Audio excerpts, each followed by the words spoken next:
आप सबों को जय मसीह के। प्रभु आप लोगों को बहुत बहुत आशीष दे।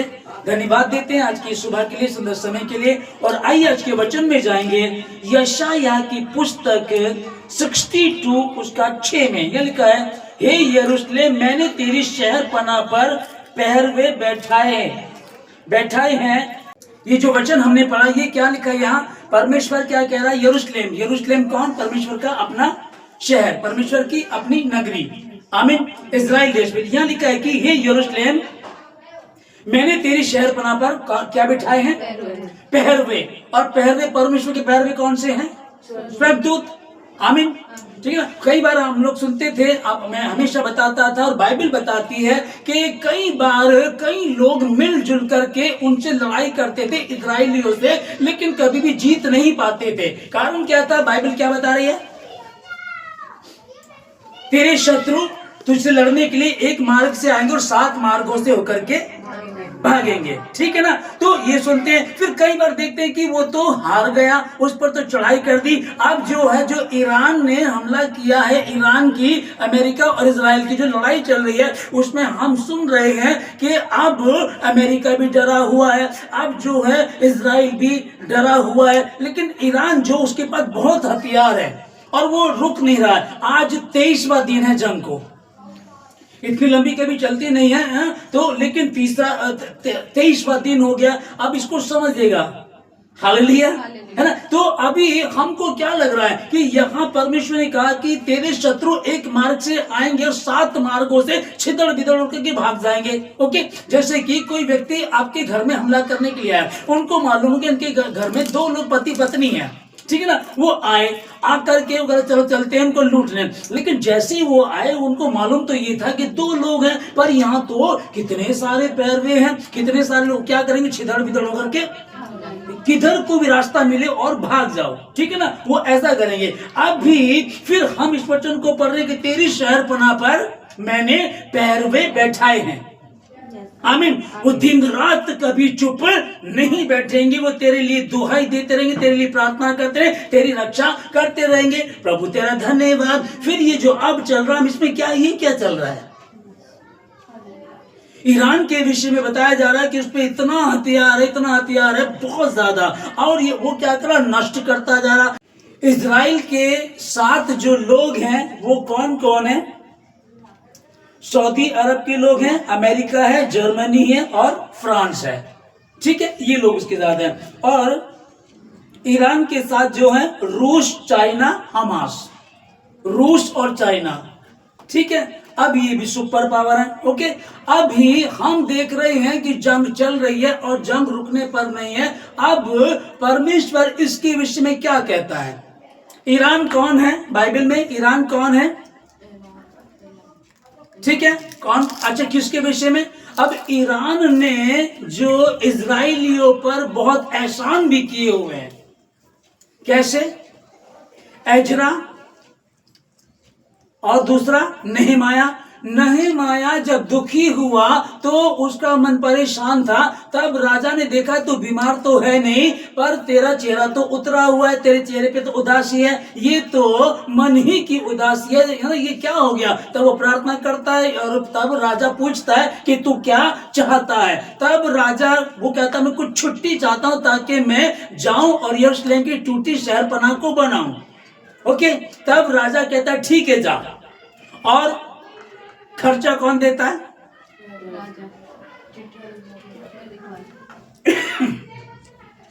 नehemiah को खर्चा किसने दिया था? नehemiah तो गुलाम था, या उसने कोई अब हमारा करण दिल्ली में है तो वो कमा रहा है, उसके पास बैंक बैलेंस भी है, पैसा भी है, ठीक है ना, सब कुछ उसके पास सुविधाएं हैं क्योंकि वो वहां नौकरी कर रहा है। ओके, पर ये तो वहां गुलाम था, उसके पास तो कुछ भी नहीं था।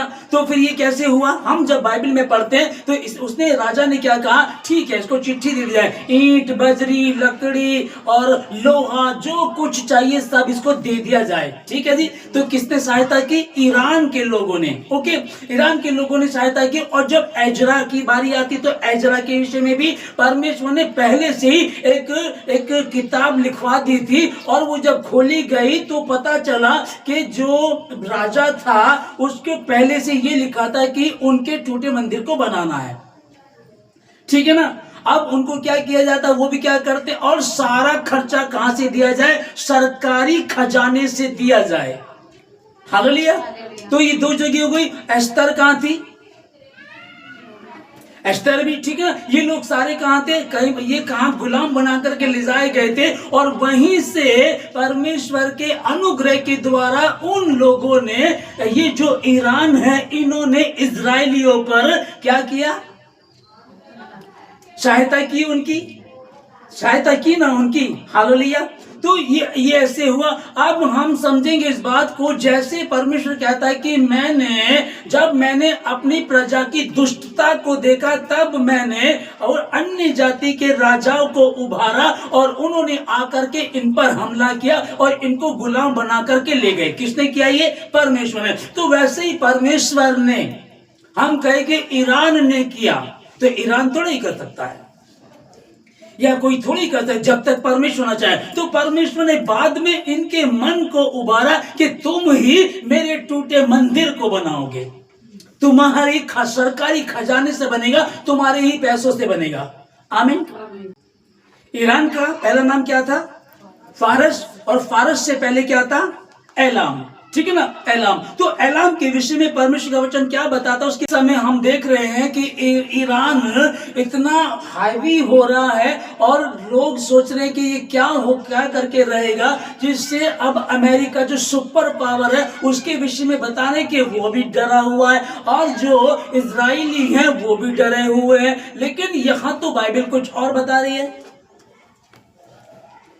पहले वचन को जो हमने पढ़ा, हे यरूशलेम तेरी शहर पना पर मैंने पैरवे बैठाए हैं, और वो दिन रात कभी चुप नहीं बैठेंगे। जब तू परमेश्वर यहोवा की बातों को मान करके चलेगा, तब तेरा परमेश्वर यहोवा ऐसा करेगा, तुझे पृथ्वी की समस्त जातियों में श्रेष्ठ कर देगा। आमीन।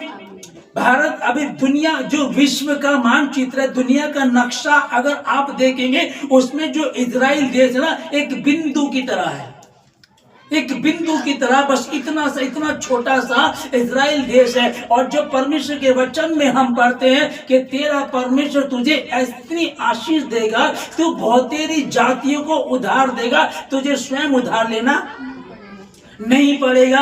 और एक मार्ग से तेरे शत्रु आएंगे, परंतु 7 मार्गों से होकर के भागेंगे। वो तुझे पृथ्वी की समस्त जातियों में श्रेष्ठ कर देगा। मैंने तेरी शहर पना पर पहरवे बैठाए, दिन रात कभी चुप वो नहीं बैठेंगे, इसलिए चुप मत रहो। हालेलुया।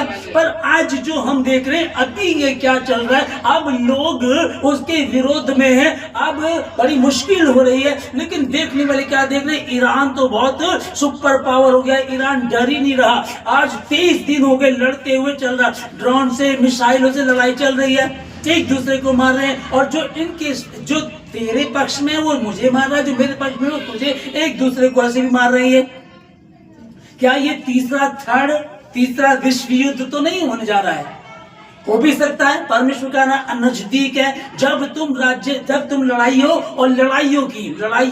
लड़ाइयों की चर्चा सुनो, तब तुमको क्या करना, बस अपने आप को तैयार करना, और तुम्हें डरने की जरूरत नहीं है। तो भी इस बात का मुझे आप तक पहुंचाने का मतलब क्या था कि जो परमेश्वर की निज प्रजा है, उसकी अपनी प्रजा है जो इजराइल देश है, जिसके विषय में इतिहास में भी पढ़ते हैं कि जब यहोशू को परमेश्वर लेकर के चला कि जैसे मैं मूसा के साथ था वैसे मैं तेरे साथ भी रहूंगा, बस व्यवस्था की पुस्तक तेरे चित्त से कभी उतरने ना पाए।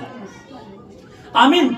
इसके अनुसार चलना, ना तो दाएं मुड़ना ना बाएं मुड़ना, और वो इसके प्रति ईमानदारता ऐसे चलता रहा। और बाइबल में लिखा है कि जब वो चला तो 31 राजाओं से उसने लड़ाई की और कभी नहीं हारा। और ऐसा नहीं होता था कि सामने से एक ही राजा आएगा। जब आपको ऐसा लगता है कि सामने वाला ताकतवर है, तो 2-3 लोग मिल करके, तो कई राजा एक ही बार में 6 राजा 7 राजा आपस में सलाह करके चढ़ाई करते थे, और वो मुंह की खाया करते थे। हालेलुया। तो ना तो बल से ना तो शक्ति से, पर मेरी आत्मा के द्वारा। आमीन। मैं और आप जो हम उसी परमेश्वर को मानने वाले लोग हैं, तो कई बार आपसे लोग बात करते हैं, आप तो बोलते हो इजराइल कभी किसी से हारता नहीं है, कभी मार नहीं खाता। अब तो देखना ईरान देश क्या कर रहा है उसके साथ। अब ये ईरान देश कौन है? ये वही पुराना हालेलुया। सबसे पहले उसका क्या? एलाम, और एलाम के बाद फारसी, और फारसी के बाद अब उसका क्या नाम है? ईरान। ये वही ईरान है। ओके, अब उसी ईरान के विषय में परमेश्वर की जो भविष्यवाणी है वो क्या बता रही है? यहाँ जो प्रेरितों के काम 2 अध्याय उसका 9 वचन में, यहाँ जब पवित्र आत्मा उतरता है, जो प्रभु के चेले होते हैं वो प्रार्थना करते हैं, जब उन पर पवित्र आत्मा उतरता है तो यहाँ कई भाषाओं के, यानी कि ये टोटल जो है कितने 16 भाषाओं के लोग यहाँ इकट्ठा होते हैं। मानो एक ऐसी जगह जैसे दिल्ली है ना, इंटरनेशनल सिटी है, नेशनल सिटी है पर इंटरनेशनल इसलिए कि दुनिया के लोग भी वहीं आते हैं और वहां व्यापार होता है, ठीक है ना। तो बहुत सारे धर्म जाति के लोग, भाषाओं के लोग वहां, जब ये अन्य भाषाओं में प्रार्थना कर रहे थे तो यहाँ लिखा 9 में, हम जो पारथी और मेदी और एलामी, इसमें भी कौन है? एलामी, ठीक है ना। तो यहाँ भी थे वो, यहाँ जो एलामी लोग थे वो खड़े हैं और परमेश्वर के जो चेले हैं वो जो अन्य भाषाओं में प्रार्थना कर रहे हैं, ये उसको अपनी ही भाषा में समझ रहे हैं। वो कह रहे कि ये क्या कर रहे हैं, कि ये कौन सी मदिरा है, ये कौन से नशे में ये क्या कर रहे हैं, क्योंकि ये जो बोल रहे तो हमारी भाषा में बोल रहे हैं। मैं पंजाबी हूँ, आप मराठी हैं, आप गुजराती हैं, आप तेलुगु हैं, सबको अपनी अपनी भाषाओं में ही समझ में आ रहा था। हालेलुया, ठीक है। ये एलामी कौन से? वही कौन? अभी कौन है वो? ईरान। ईरान से पहले कौन थे? तो जो ईरान आज ही सुपर पावर बन रहा है, आज वो कह रहा है कि मैं इसको खत्म कर दूंगा, मैं लड़ाई खत्म करने के लिए तैयार नहीं हूं, ठीक है ना। यही जो सुपर पावर बन रहा है, यही कौन था? फारस। और फारस से पहले एलामी। एलामी जो थे उसी के विषय में क्या भविष्यवाणी परमेश्वर ने की कि मैं उसको ऐसा नष्ट कर दूंगा। हालेलुया। इसको थोड़ा सा समझने की कोशिश कीजिएगा। जो पहले वचन को हमने पढ़ा, आज भी ईरान के विषय में मैंने आपको पहले बताया था, कोई 3-4 महीने पहले, कि वहां मसीहत बहुत बढ़ रही है। याद हो आपको किसी को? ठीक है ना। आपका अब वो कंट्री कौन सी? वो तो मुस्लिम कंट्री है, और मुस्लिम कंट्री का मतलब समझिएगा, वो लोग मौत की सजा देते सीधे से। अगर आप इस्लाम धर्म को छोड़ करके किसी भी धर्म में जाएंगे तो आपको मौत की सजा दी जाएगी, या फिर आपको कारावास दे दिया जाएगा, ता उम्र जेल में पड़े रहो ना। उसके बाद भी वो हाउस चर्च लगाते हैं, घरों में चर्च लगाते हैं, चुपके से प्रार्थना करते हैं, और यहाँ तक कि वहां का जो कानून है, फारसी भाषा में जो बाइबल होती है उसको भी छपने के लिए मना कर दिया गया है। हालेलुया। आप वहां देखिएगा, इतना मतलब कितने विरोध में भी वो लोग प्रार्थना करते हैं, इतने विरोध में भी मसीहत वहां बढ़ती चली जा रही है। उनको क्या नजर आ? आशा और विश्वास। परमेश्वर मसीह यीशु में जब कुछ मिशनरी वहां गए, उन्होंने प्रार्थना करना शुरू किया, तब उन लोगों ने देखा कि सचमुच यीशु मसीह में आशा है, और उसमें विश्वास करने से आशा जब होती है तो वो काम बनते हैं। कई लोग ईरान को छोड़ करके दूसरी कंट्रियों में रहने लगे, और वहां की भाषा जो है फारसी है। वो अगर फारसी भाषा में वहां बाइबल होगी तो उसको पढ़ेंगे तो समझेंगे, और समझेंगे तो सत्य को जानेंगे और स्वतंत्र हो जाएंगे। फिर वो इस्लाम धर्म को छोड़ देंगे। तो फारसी भाषा में बाइबल वहां बिल्कुल बैन है, और उसके बाद भी वहां मसीहत बढ़ती चली जा रही है। आमीन। ऑनलाइन ले सकते हैं, क्लास ऑनलाइन चल रहा है, ठीक है ना, उस तरह से तो चल रहा है, लेकिन ज्यादा नहीं। दूसरा जो है गलातियों की पुस्तक 5 का 1 इस वचन को पढ़ते हैं कि मसीह ने स्वतंत्रता के लिए हमें स्वतंत्र किया, तो इसी में बने रहो। आमीन। दास्तव के जुए में फिर से ना जुतो, फिर से गुलामी में ना जाओ। इस वचन को पढ़ने के बाद जब आप सत्य को जान गए, स्वतंत्र हो गए, बहुत सारे रिश्तेदार, परिवार के लोग आपसे नफरत करने लगते, चिढ़ने लगते हैं, जबकि पहले से ज्यादा अच्छा व्यवहार आपका हो गया है, पहले से अच्छे आप बन करके चलने लगे, तो भी उनको दिक्कत है। आप दारू पी करके लड़ते रहो, उनको दिक्कत नहीं होगी, नाली में पड़े उनको दिक्कत नहीं होगी, कलेश कर रहे, झगड़ा कर रहे, दिक्कत नहीं होगी। जैसे ही आप शालीनता से रहते हो, दारू छोड़ दी, गलत काम छोड़ दिए, चुगलियां छोड़ दी, वैसे वैसे प्रॉब्लम शुरू हो जाती है। तो यहाँ लिखा है कि मसीह ने स्वतंत्र करने के लिए, स्वतंत्रता देने के लिए हमें स्वतंत्र किया, इसलिए दोबारा दास्तव के जुए में ना जो। तो जो वही ये लोग जब ये मसीह में बढ़ने लगे, और इनको पता ईरान में रह करके तो मसीह में बढ़ नहीं पाएंगे, तब ये लोग कोई 3 मिलियन के करीब,